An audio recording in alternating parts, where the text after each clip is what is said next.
नमस्कार, मैं डॉक्टर चंद्र प्रकाश घारू। आज हम डिस्कस करने जा रहे हैं BSc part second unit fourth organic chemistry carboxylic acid. आज हम डिस्कस करेंगे कार्बोक्सिलिक अम्लों पर कार्बोक्सिलिक अम्लों के अम्लीय सामर्थ्य पर प्रतिस्थापियों का प्रभाव, effect of substituent on acidic strength of carboxylic acid. तो इसमें हम डिस्कस करेंगे एसिटिक अम्ल का अम्लीय सामर्थ्य फॉर्मिक अम्ल की तुलना में कम होता है। देखिए, सबसे पहला जो एसिडिक स्ट्रेंथ ऑर्डर हम डिस्कस करने जा रहे हैं that is between acetic acid and formic acid. Formic acid is stronger acid as compare to acetic acid. तो हमें डिस्कस करना है व्हाई इट इज। इसका प्रभाव हमें डिस्कस करना है कि यहाँ पे प्रोटॉन के रूप में अम्ल क्या है जो प्रोटॉन देता है। कार्बोक्सिलिक एसिड भी जलीय विलयन में प्रोटॉन को त्यागता है, इस कारण से वो अम्ल है। जितनी आसानी से प्रोटॉन को त्यागा जाएगा उतना ही स्ट्रॉन्ग वो एसिड होगा। हम जानते हैं कि यहाँ पे जो प्रोटॉन निष्कासित हो रहा है, जो हाइड्रोजन प्रोटॉन के रूप में निष्कासित हो रहा है, वो हाइड्रोक्सिल प्रोटॉन है। कार्बोनाल कार्बन से जो हाइड्रोक्सिल ग्रुप अटैच है जिसको हम कार्बोक्सिलिक समूह कहते हैं, वो हाइड्रोक्सिल हाइड्रोजन जब प्रोटॉन के रूप में निष्कासित होता है और अम्लीय सामर्थ्य यहाँ पे प्राप्त होता है। तो जितनी ईज के साथ प्रोटॉन का निष्कासन होगा उतना ही स्ट्रॉन्ग एसिड होगा। अब हम डिस्कस करते हैं कि फॉर्मिक एसिड का अम्लीय सामर्थ्य एसिटिक एसिड से ज़्यादा क्यों है।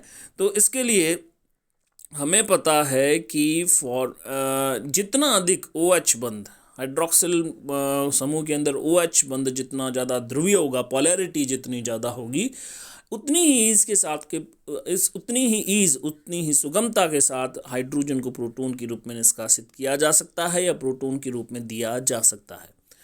तो यहाँ पे हाइड्रोजन जो है वो प्रोटॉन के रूप में, तो OH बंध की ध्रुवता को हम डिस्कस करते हैं। एसिटिक एसिड के अंदर OH बंध की ध्रुवता कम है, जबकि फॉर्मिक एसिड में OH बंध की ध्रुवता अधिक है। इस कारण से हाइड्रोजन को प्रोटॉन के रूप में सुगमता से निष्कासित किया जा सकता है या आसानी से वो प्रोटॉन के रूप में निष्कासित हो जाता है। तो एसिटिक एसिड में आप जानते हैं कि मैथिल समूह का +I इफेक्ट है। मैथिल समूह एक धनात्मक प्रेरणिक प्रभाव दर्शाने वाला समूह है जो इलेक्ट्रॉनों को कार्बन की ओर मुक्त करता है। अतः इलेक्ट्रॉन अपन कह सकते हैं कि इस कार्बन की जो ग्रीडीनेस है वो कम हो जाती है इलेक्ट्रॉन के प्रति, और वो इलेक्ट्रॉन जो है वो पुश होते हैं ऑक्सीजन की तरफ, हाइड्रोक्सिल ऑक्सीजन की तरफ। अब इस कारण से ऑक्सीजन जो है, क्योंकि उसको इलेक्ट्रॉन कहाँ से प्राप्त हो रहे हैं, कार्बोनाइल कार्बन की ओर से प्राप्त हो रहे हैं, इस कारण से वो हाइड्रोजन से इलेक्ट्रॉनों को अपनी ओर ज़्यादा नहीं खींचेगा। इस कारण से हाइड्रोजन और ऑक्सीजन की ध्रुवता जो है, बंध की जो ध्रुवता है वो कम हो जाएगी, और इस ध्रुवता में कमी के कारण प्रोटॉन के निष्कासन की जो सुगमता है वो कम हो जाएगी, ईज जो है वो डिक्रीज हो जाएगी। इसी कारण से OH बंध जो है वो कम ध्रुवीय है, आसानी से प्रोटॉन निष्कासित नहीं हो रहा। इसी कारण से एसिटिक एसिड जो है वो एक वीक एसिड है as compare to formic acid. Formic अम्ल की तुलना में एसिटिक अम्ल की ध्रुवता जो है, एसिटिक अम्ल का अम्लीय सामर्थ्य कम है। फिर हम बात करते हैं acetic acid and chloroacetic acid. Chloroacetic acid का अम्लीय सामर्थ्य एसिटिक अम्ल से अधिक होता है। अगेन, क्लोरोएसिटिक अम्ल में क्लोरीन समूह के ऋणात्मक प्रेरणिक प्रभाव के कारण हाइड्रोक्सिल ऑक्सीजन पर इलेक्ट्रॉन घनत्व में कमी आती है, जिसके परिणाम OH बंध की ध्रुवता में वृद्धि होती है। हाइड्रोजन प्रोटॉन के रूप में निष्कासित किया जा सकता है सुगमता के साथ, और इसी कारण से अम्लीय सामर्थ्य अधिक है। तो यहाँ पे हम डिस्कस करेंगे, ये ट्रेंड हमने यहाँ पे लिखा है कि क्लोरोएसिटिक एसिड की अम्लीय सामर्थ्य एसिटिक अम्ल या फॉर्मिक अम्ल से भी अधिक होती है। तो इसका रीज़न हम डिस्कस करते हैं कि why chloroacetic acid is less acidic as compare to chloroacetic acid. तो यहाँ पे हमने दर्शाया है कि क्लोरोएसिटिक एसिड के अंदर जो Cl ग्रुप है यहाँ पे दर्शाया गया है, Cl के नीचे -I लिखा हुआ, यानी कि ऋणात्मक प्रेरणिक प्रभाव दर्शाने वाला समूह है। क्लोरो अपने ऋणात्मक प्रेरणिक प्रभाव के कारण माइनस आई वेग के थ्रू इलेक्ट्रॉनों को अपनी ओर खींचता है, बंद के इलेक्ट्रॉनों को अपनी ओर, साजित इलेक्ट्रॉनों को अपनी ओर खींचता है। और कार्बन से इलेक्ट्रॉन घनत्व घटेगा, जिससे कार्बोक्सिलिक कार्बन से भी इलेक्ट्रॉन घनत्व की कमी होगी, और इस इलेक्ट्रॉन घनत्व की कमी के कारण इलेक्ट्रॉन जो है वो ऑक्सीजन, कार्बन ऑक्सीजन बंध से कार्बन की ओर खींचे जाएंगे, और इसी क्रम में OH बंध के इलेक्ट्रॉन भी ऑक्सीजन की तरफ ज़्यादा शिफ्ट हो जाते हैं। OH बंध की ध्रुवता में वृद्धि होती है, और हाइड्रोजन जो है उसे प्रोटॉन के रूप में निष्कासित किया जा सकता है। इस कारण से क्लोरो एसिटिक एसिड का अम्लीय सामर्थ्य एसिटिक अम्ल से अधिक होता है। फिर हम बात करते हैं जो हैलोजन एसिड है उसमें फ्लोरो एसिटिक एसिड का अम्लीय सामर्थ्य सबसे ज़्यादा, फिर क्लोरो एसिटिक एसिड, और सबसे कम हम देखेंगे आइडो एसिटिक एसिड जो है उसका अम्लीय सामर्थ्य होता है। तो फ्लोरो एसिटिक एसिड या क्लोरो एसिटिक एसिड का अम्लीय सामर्थ्य जो है अधिक होने का कारण यह है कि फ्लोरीन और क्लोरीन जो है उसकी विरुद्ध ऋणता उच्च होती है।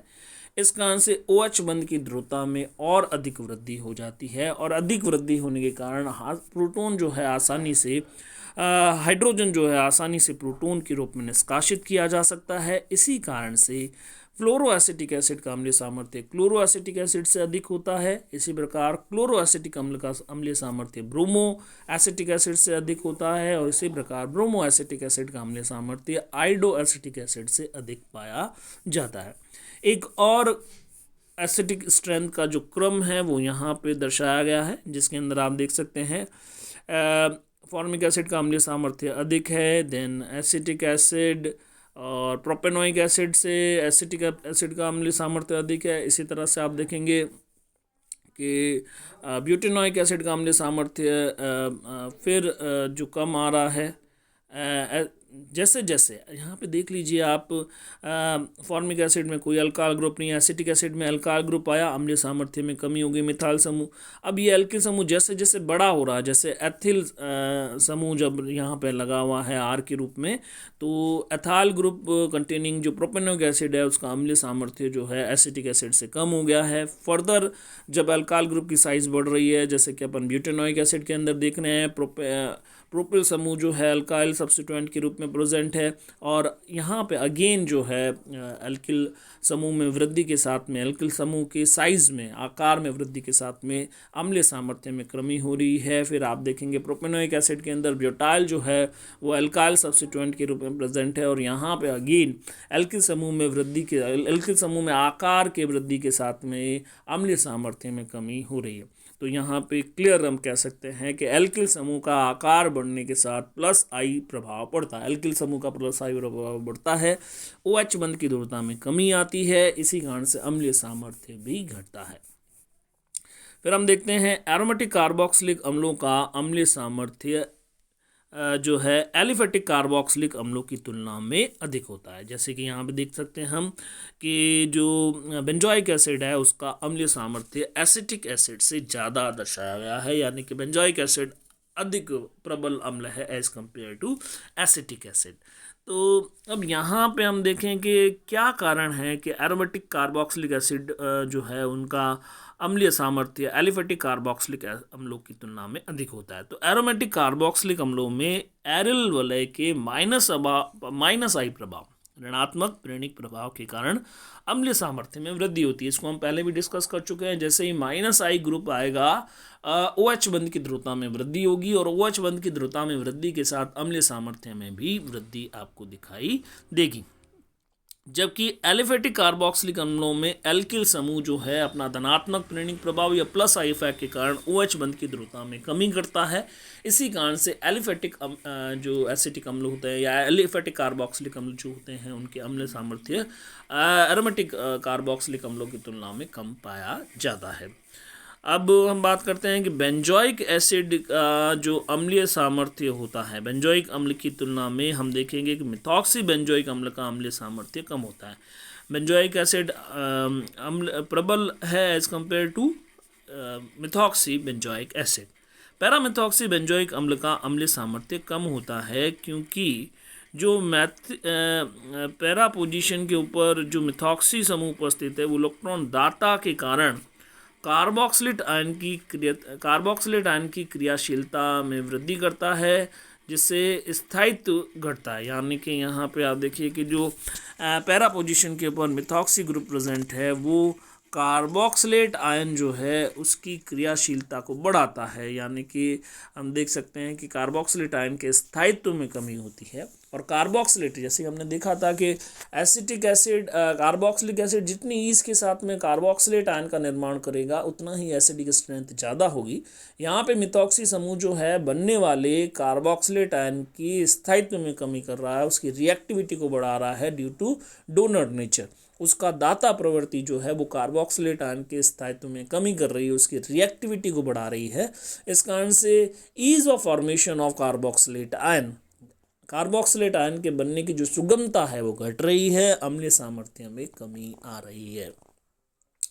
फिर हम देखते हैं कि नाइट्रो बेंजोइक अम्ल का अम्लीय सामर्थ्य बेंजोइक अम्ल से अधिक होता है। Nitro benzoic acid, para nitro benzoic acid हमने यहाँ पे दर्शाया है और इसके अम्लीय सामर्थ्य को हमने अधिक दर्शाया है बेंजोइक एसिड की तुलना में। तो इसका कारण क्या है? ऑर्थो मेटा अथवा पैरा प्रतिस्थापित बेंजोइक अम्ल का अम्लीय सामर्थ्य अधिक होता है। नाइट्रो समूह एक इलेक्ट्रॉन आकर्षी समूह है, इलेक्ट्रॉन आकर्षी समूह है जो अपने -I तथा -M प्रभाव के कारण बनने वाले कार्बोक्सिलेट आयन के स्थायित्व को बढ़ा देता है। ये इलेक्ट्रॉनों को अपनी ओर खींचता है जिससे कार्बोक्सिलेट आयन की रिएक्टिविटी घटती है, उसके स्थायित्व में वृद्धि होती है और इसी कारण से अम्लीय सामर्थ्य में भी वृद्धि दिखाई देती है। तो -I समूह भी है और -M यानी कि ये अपने रेजोनेंस के थ्रू भी इलेक्ट्रॉनों को अपनी ओर खींच रहा है और अपने इंडक्टिव इफेक्ट के थ्रू भी इलेक्ट्रॉनों को अपनी ओर खींच रहा है। इस कारण से कार्बोक्सिलेट आयन यानी कि जो ऋणावेशित ऑक्सीजन है उसके इलेक्ट्रॉन ऋणावेश घनत्व में कमी आ रही है, रिएक्टिविटी घट रही है, स्टेबिलिटी बढ़ रही है। इस कारण से क्रियाशीलता में कमी और स्थायित्व में वृद्धि और अम्लीय सामर्थ्य में वृद्धि दिखाई देती है। तो इस तरह से हम देखते हैं कि ऑर्थो नाइट्रो बेंजोइक अम्ल का अम्लीय सामर्थ्य यदि हम कंपेयर करें ऑर्थो नाइट्रो बेंजोइक अम्ल का अम्लीय सामर्थ्य पैरा नाइट्रो बेंजोइक अम्ल से अधिक होता है। ऑर्थो नाइट्रो बेंजोइक अम्ल में नाइट्रो समूह कार्बोक्सिलिक समूह के अधिक निकट होने के कारण इसके इलेक्ट्रॉन आकर्षी प्रभाव जो है वो कार्बोक्सिलेट आयन को सर्वाधिक स्थायित्व प्रदान करता है। ऑर्थो नाइट्रो समूह के कारण कार्बोक्सिलिक समूह तथा बेंजीन वलय का तल समान नहीं रह पाता, क्योंकि ऑर्थो नाइट्रो ग्रुप एक बल्की ग्रुप है और कार्बोक्सिलेट ग्रुप भी एक बल्की ग्रुप है। दोनों ऑर्थो पोजीशन पे हैं यानी कि नियरेस्ट सिचुएटेड है। उस कंडीशन के अंदर ये त्रिविन्यासी बाधा उत्पन्न करेंगे। इस कारण से प्लेनैरिटी जो है यानी कि कार्बोक्सिलेट ग्रुप और नाइट्रो ग्रुप जो एक ही प्लेन के अंदर प्रेजेंट नहीं होंगे। तो इस कारण से आप देखेंगे कि वो दोनों एक ही तल में नहीं रह पाते। नाइट्रो समूह का आकार बड़ा है, त्रिविन्यासी बाधा उत्पन्न हो रही है और उस त्रिविन्यासी बाधा के कारण अब क्या होगा, कार्बोक्सिलिक समूह तथा बेंजीन वलय के मध्य का जो अनुनाद है वो बाधित हो जाता है, अतः अम्लीय सामर्थ्य में वृद्धि होती है। तो इसी कारण से ऑर्थो नाइट्रो बेंजोइक एसिड जो है उसका अम्लीय सामर्थ्य पैरा नाइट्रो बेंजोइक एसिड से अधिक होता है। अब हम बात करते हैं कि सैलिसिलिक एसिड का अम्लीय सामर्थ्य बेंजोइक एसिड से अधिक होता है। इस चीज़ को हमें एक्सप्लेन करना है कि क्यों सैलिसिलिक एसिड का अम्लीय सामर्थ्य बेंजोइक एसिड से अधिक होता है। तो सबसे पहला तो हाइड्रोक्सी समूह अपने -I प्रभाव के कारण अम्लीय सामर्थ्य में वृद्धि करता है। सबसे पहला तो OH ग्रुप जो है वो -I ग्रुप है, जिससे -I ऋणात्मक प्रेरणिक प्रभाव में वृद्धि हो रही है, वो ज़्यादा प्रोनाउंस हो रहा है। इस कारण से ज़्यादा डोमिनेंट उसका इफेक्ट जो है वो दिखाई दे रहा है। इस कारण से अम्लीय सामर्थ्य में वृद्धि हो रही है। दूसरा कारण है कि हाइड्रोक्सी समूह के बड़े आकार के कारण त्रिविन्यासी बाधा उत्पन्न होती है, जिसके कारण भी अनुनाद जो है, जो प्लेनरिटी है, हाइड्रोक्सिल ग्रुप और कार्बोक्सिलिक ग्रुप की प्लेनरिटी खत्म हो रही है।